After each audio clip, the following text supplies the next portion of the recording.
Retarded 225 shit. Yeah.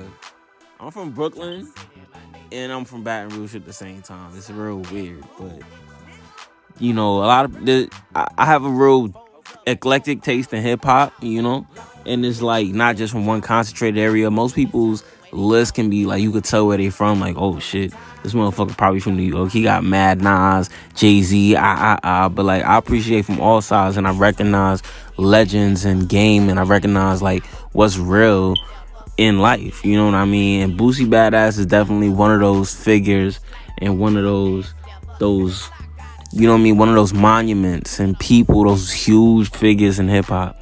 If most definitely, he put his whole city on the map, for real, for real. Like he is Baton Rouge in every way. Cause I used to live out there. Matter of fact, I used to go to school out there and stuff for a while. And Boosie is a big presence out there. Like, it's religious down there for real. Like you could just on a regular day, just be chilling, driving in the car, and you'll just be hearing Boosie.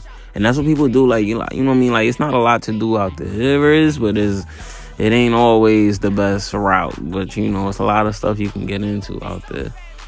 And Baton Rouge is just one of those places that's like, the culture's heavy down there. Like, Boosie, he is Baton Rouge in every way. From songs like let me set the stage for this album, because that's what makes it so, so big to me. This album, Superbad, is like '09. Boosie is like the god of Baton Rouge at this point. Like he's like the overlord of this shit. Like he is '09, 2009. This is like right before he got locked up and shit. This album drops. I'm on the bus going to school. Niggas is bumping this shit OD. Niggas is hype. Like, yo, Boosie just dropped Superbad. Like, the first one was good. I fuck with Boosie Badazz, the first one. I fuck with that joint. That shit it's a classic in its own right. It's definitely a classic album. I fuck with it all the way. But this one, it was just like the whole energy in the air in Baton Rouge at the time. '09, like, niggas was still getting knocked off of playing with Boosie. Like, that was what, like, niggas knew what was going on, but nobody wasn't supposed to talk about it. And nobody talked about it. But this album, on top of that, he's dropping heat. He was like, the whole, what's it called? The whole fashion culture changed down there for real.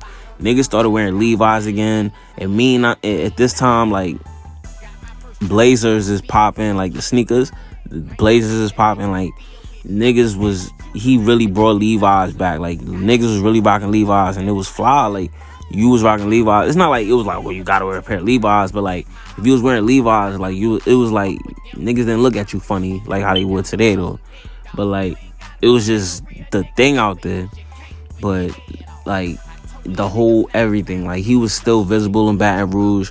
You could see him in his cars any time of day. Like, he was out there, big buffed up Chargers, like, you know what I mean? The whole energy, you felt it. And like, being there for that moment and being around people that knew who he was and being around all that real energy, like, and the track listing definitely wasn't too shabby either. From songs like Top Notch, like all the whips and shit, like, and you could see this nigga, like, all the cars he was rapping about, like, this nigga actually had them joints from the lime green Charger, you know what I mean? Like, all of them joints from Crayola, all the, you know what I mean? Like, you could see this nigga all the colors. Like, he tried to match his clothes with his cars and shit.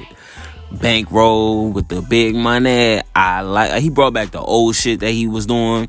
Mind of a Maniac. Like, niggas, I know niggas from all over that fuck with Mind of a Maniac. From niggas from Brooklyn to everywhere. Like, this was when Boosie was in his prime type shit. He had Clips and Choppers. Niggas used to be on the bus singing that shit all day long. Loose as a goose. You turn that bitch on right now in the club, it's gonna go crazy. I promise you. Like, hit and it out. Like, that's what I'm saying. Songs like that still resonate today.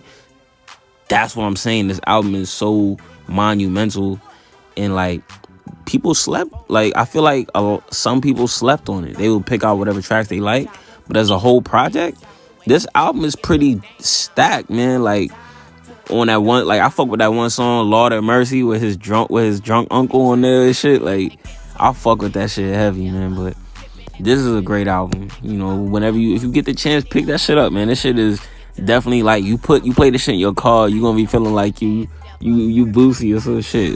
This album is definitely fire, and you know, I fuck with it. And he even had a little Fat on there, RP Fat. You know, that song I'm a Dog back then, like, that shit used to go. It still go for real, but I don't really bump it like that no more. But that shit used to go, and it's always gonna be in my mind as like one of my favorite albums.